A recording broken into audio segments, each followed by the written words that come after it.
Retro Rehash 89.1, and I believe that was Andy Isolai from Katoomba with her lovely little ditty. What was it called? It's You called Confuse Me, Roger. Confuse Me. And that's the song title, not what I'm saying to you right now. But what we also love doing here is we love supporting our locals. We always do a vocal local every single week. That's and right. This is the thing. And also, if you're a local artist with a local album, bring it here and we'll play you. Yeah, come talk to us. We're always keen to hear new music. By the way, can I just say, Willem, as a quick aside, we had tribute to Bluey play at our gig last week, and I believe that was their first live gig. And you know what I found more interesting? That was so good. They did a couple of covers in the set, but when they played that original towards the end, that was the best response. So Definitely. This is the thing. Make original music. And talking about making original new music, as promised before in the studio, we were going to talk about the new directions of Juniper with a J, not a Y. But pronounced Juniper. Exactly. They're so cultured, right? Split from the union.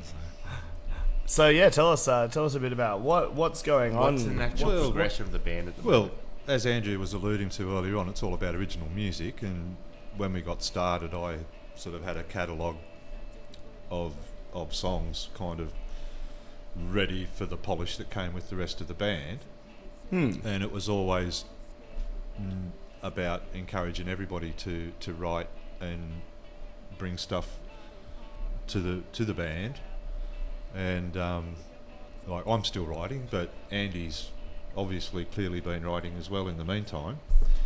So cool. Okay. You know, And one of the byproducts of playing with a band like Juniper is that Juniper. you actually you get a comprehension for writing for a form in a way. There's something in the back of your mind. Oh, this might work with this instrumentation. Not that it's that radical. We don't have core anglais, and we don't have hurdy gurdy. But you get something in your mind's ear as to this might, the guys might be able to tear up this song, and so it's a little bit more focused than just throwing things at a wall. I think that's really cool how it kind of once your band kind of has its sound and its character, then your creativity can start to be informed by that and be inspired by, this could work. This sounds a bit juniper-y.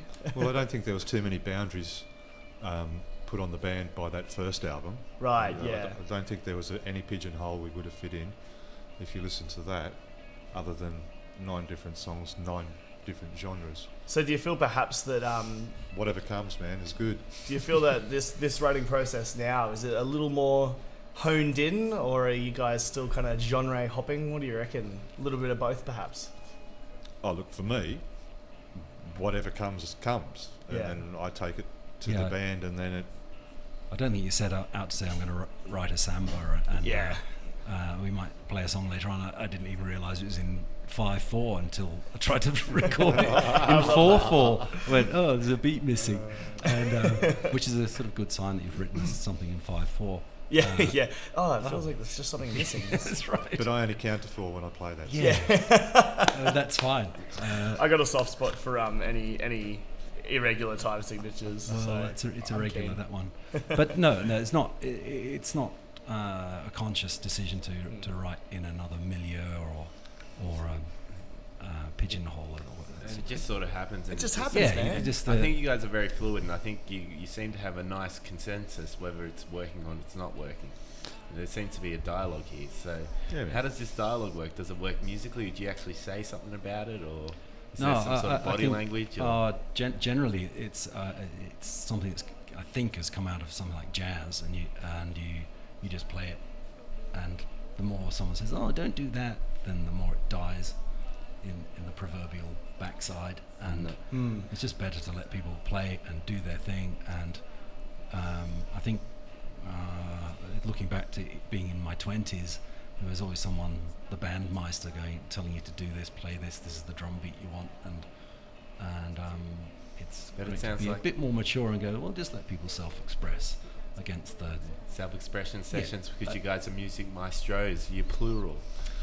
Well, that's and then it does actually, in a corny way, become a conversation rather than a didactic. This is my vision of creativity, and hence that's why you're meant to be in a band, isn't it? Or else you just do it all on your own. Musical onanism. So that's a great phrase. I love that. That's good. what's onanism? Onanism. Oh, mate, we'll be here all Strong themes there. Let's move on to the next. Okay, so the next question is... Look it up on like, Wikipedia, So people. you are creating new material. Are you feeling that it's enough material to make a new album? And if so, is there anything in the, like, how long is it going to be? Look, you can order it by the square meter. It just keeps coming out. It's just like an IKEA catalogue. We can put more holes in it. We can make prisons, walls. We can do anything. Just order the meterage. But it'll be there. We've got enough change for another record. That's exciting. If that's the actual the question. straight question, there's a straight answer. Well, I didn't know what he was talking about. Steve's linked to the Treasury. I'm in the ideals department. I trained as an economist. There it is. I trained as an So idealist. you heard it here. 2017, year of the Juniper. I love it. Well, I think we're going to play a nice little other ditty now, Willem. And I love it. It's like Juniper. It's got some beautiful fusion to this artist, Ian Dury. Oh yeah. Because I know him from Ian Hit Me Dury. With That Rhythm Stick, from the gardens of Japan Yep. to the islands of... Well, this is 1979, and it was an extraordinary piece of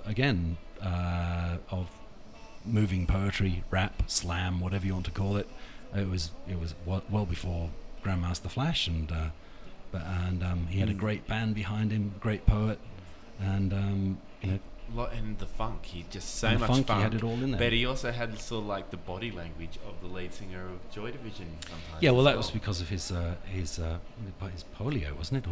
Oh, right. Did he have Yeah, polio? I think he had polio, and then so he had spasticus autisticus was his self-diagnosis as to it wasn't neat on stage, and he wasn't going to play the. But this is the thing, it was a beautiful expressionism. I've only ever seen the video clips, but apparently there's also a movie that BBC's just made about him as well, acted by the same guy who was the voice actor for Gollum. Yeah, nice. Oh, yeah, Andy Serkis. There you so go. Andy Serkis is Ian Dury. I love his voice work. He's got some really good stuff. So let's play it. I'm really curious to hear it. This is going to be great. Retro Rehash, 89.1. Coming up, Epic Mash. Oh.